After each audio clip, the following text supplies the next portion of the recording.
I don't regret any of what I have lived through.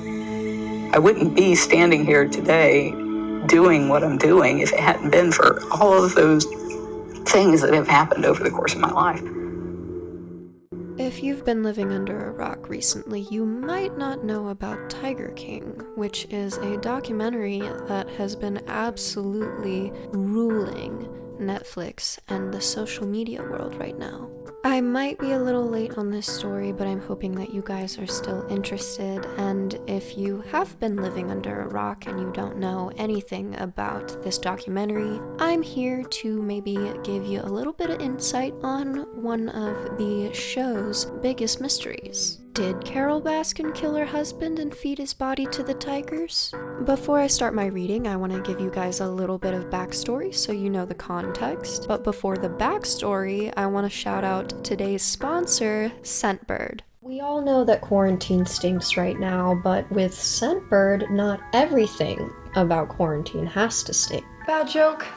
Poor timing. In all seriousness, Scentbird is a monthly subscription service that gives you the opportunity to sample from over 600 brands in the fragrance, cosmetics, skincare, and wellness categories. Scentbird partners with top brands like Prada, Gucci, and Tom Ford. They have a little bit of everything on their website. The scents themselves are really easy to use, and the packaging is great for on the go. If you're interested in checking out Scentbird, all of the links will be in my description box below, along with my code that'll get you 30% off, which makes it just $10 for your first month. And with all that being said, let's get into the video. So it all started when Carole met Dawn. They definitely did not meet in a normal way by any means. Carole said that she had just gotten in a fight with her first husband and had ran out of the home to get away. While she was walking down the street, a man named Don pulled up next to her in his car, circled her a few times, asking her to get in the car with him because he needed someone to talk to, and she looked like she did too. On his third time circling her and her denying him twice, he had a gun in his front seat and told her that she could hold it to his head if she were worried about him pulling anything. And get this, she did. Yeah, I know. Stranger danger went out the door. It's no wonder that their start was just as chaotic as their end. Don was an odd guy that left his wife and children to be with Carole. Now, Don had owned a wildlife sanctuary for big cats. That's how he amassed all of his wealth, by breeding and selling cubs. A lot of shady stuff. Carole took to Don's work instantly. She loved the cats, although she didn't agree with the shady way that Don ran things. Don would go to Costa Rica on occasion to do business centered around the tiger trade, and Don found that Costa Rica was nice because they had very little regulations there. He could essentially do whatever he wanted with the cats while in Costa Rica. And of course, being a millionaire playboy, while he was in Costa Rica without his wife, Don would use that time to pick up a side chick every now and then. Oh yeah. Carole had multiple reasons to dislike Don's trips to Costa Rica. So, as one might have guessed, not everything was rainbows and sunshine down on Easy Street. The two constantly fought, leading Don to eventually speak to his friends and family about possibly getting a divorce from Carole. Obviously, word got around that Don was planning on leaving Carole and taking all of his wealth and assets with him. And there is where things got tricky. Don Lewis disappeared on August 18th, 1997. He was supposedly leaving to make a trip to Costa Rica and just never came back. Don was pronounced legally dead on August 19th, 2002. During the years between 1997 and 2002, many of Don's friends and family believed that the police totally botched the investigation of his disappearance. The police suspected foul play, however, they never found Don's body or any evidence that supported that theory. Nobody was arrested or charged with a crime in relation to Don's disappearance. However, Carole Baskin was definitely on the forefront of everyone's mind when it came to who could have done such a thing. And here is where I'll start my reading. Keep in mind, body language alone will not be a 100% way of knowing whether or not someone is lying. However, it can be very telling. For legal reasons, I'm not saying for sure that Carole Baskin killed her husband, but I will be making my own opinion on the matter according to her interviews about this subject. Alright. With the backstory being over, let's just jump into it. Vanishes without a trace, but did he simply walk away, or did something more ominous happen to him? I never threatened him. Here we have the start of her saying, I never threatened him. You're going to notice that she has some stress lines right here, and some stress lines by her eyebrows. Her body is very stiff, and you're going to notice only her head moves. down into this shoulder. She's blinking right now. So her head moves up in this direction and then down in this direction. So she tilts her jaw and then head down in this direction. You can see how she's getting that stress smile. Her mouth is kind of moving up in this direction, and she puckers her lips together on threatened him. A lot of the times when you see stress like this and you see a weird kind of movement like that, added with this lip press, that kind of reads as deception. Her saying I never threatened him, that's not true. That's not true at all. They have accounts of her threatening him. He's written it right here. She threatened to kill me. He said that. He wrote that himself. He said to be sure and get the Costa Rica truck ready because he was leaving early in the morning for Miami. And that was the last thing that he said to me. This is one of the first interviews that she did right after her husband disappeared, and I will show you that throughout this interview, she does not show emotion whatsoever. She's talking about the last thing her husband said to her before he disappeared, and this face stays very stiff. Her body as well, and you know, maybe I'll give her the benefit of the doubt and say she didn't like cameras. Maybe she's a bit nervous, but this is somewhat unusual. If you notice, this head movement forward is very quick and jerky, and she blinks quite a bit. When your blink rate quickens or slows down, like basically whenever it shows any kind of abnormality, we can assume that that's coming from stress. But the reason I think it's interesting that she blinks so much here and that her body is stiff is because on the face, she's not showing any signs of stress. We only see an actual physical line on her face around her eyebrows. And then she does another quick jerk when she says early. And that's weird because she's facing this way, right? She's facing towards whatever interviewer is over here, whatever camera is over here. But she jerks back this way when she says early. And this is something that I want to make note of because this early phrase, she says this again in a later interview, and a lot of the times whenever people want to so badly make you believe something, they'll harp on one specific tiny instance or one specific tiny detail that they can repeat over and over again, you know, to make it seem more valid. It's weird because if you notice, her mouth is doing all of the moving from here up. This does not change. Right before she says, that's the last thing he said to me, she pauses and she does that mouth thing again where she presses her lips together right here. Right before she says, that's the last thing he said to me, she has this look on her face. She's looking over directly to her right. Now, she had her eyes in a different spot.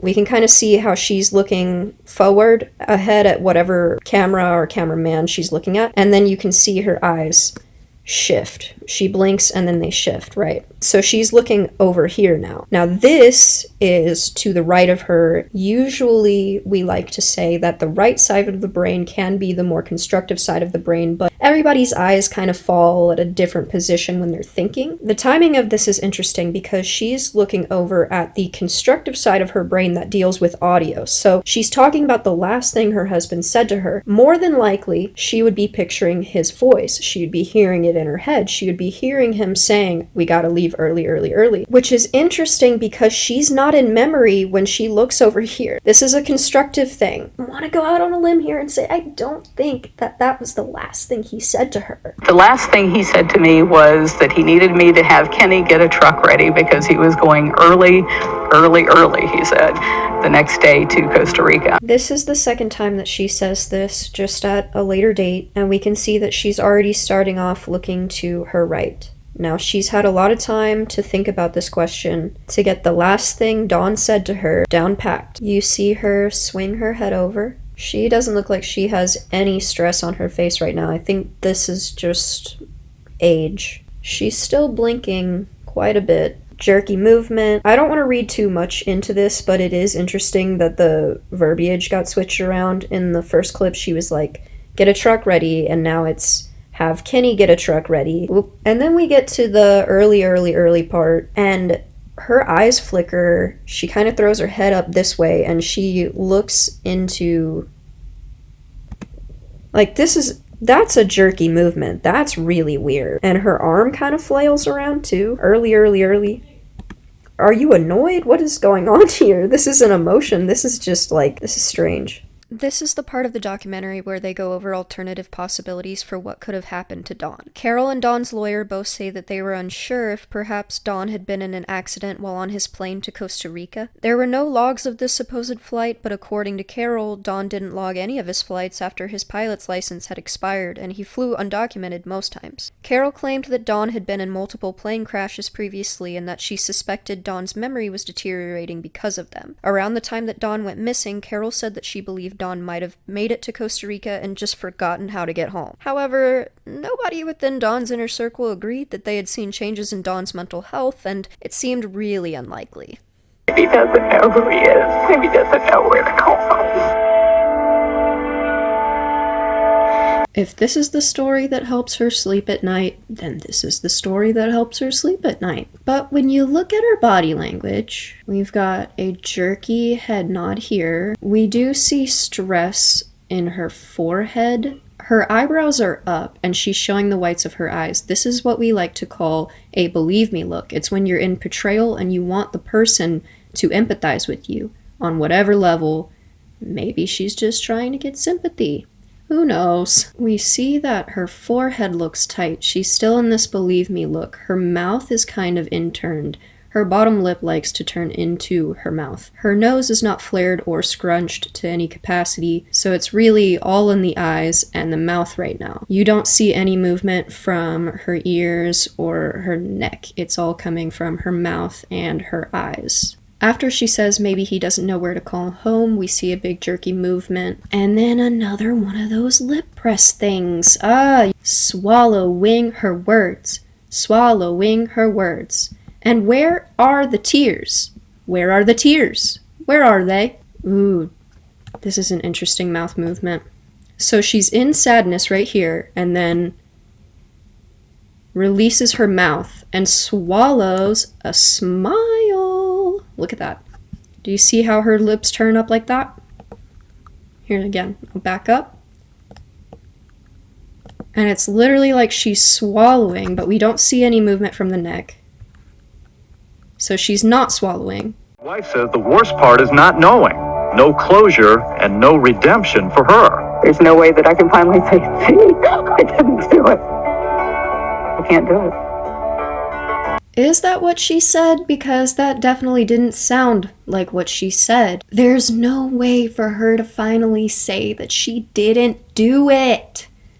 Guys, she really wants you to know that she didn't do it. The smile that loads on her face is so funny. Her getting into this headspace of the idea that she could say that she didn't do it at any point in time, that makes her really happy. Her eyebrows go up, portrayal mode,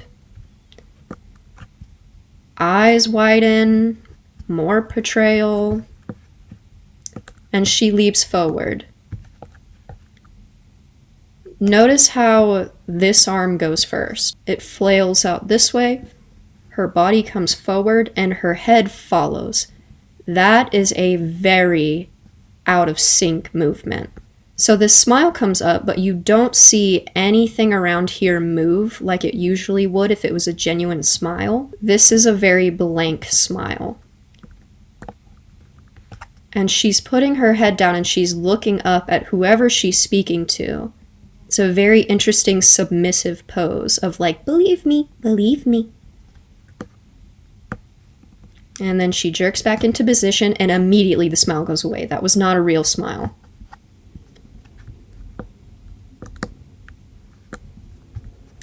More portrayal. I can't do it. And then she's got this little pout right here. So here is where I'm going to end my reading. I do believe that I have enough of my own opinion made to where I can say that I do think that Carole Baskin killed her husband. And again, that is just my opinion based off of what I read today. There is no way for Carole Baskin to say, see, I didn't do it, because I think she did. If you've made it to the end of the video, I want to say thank you so much for watching. It feels really good to be back. And once more, thanks to Scentbird for sponsoring this video.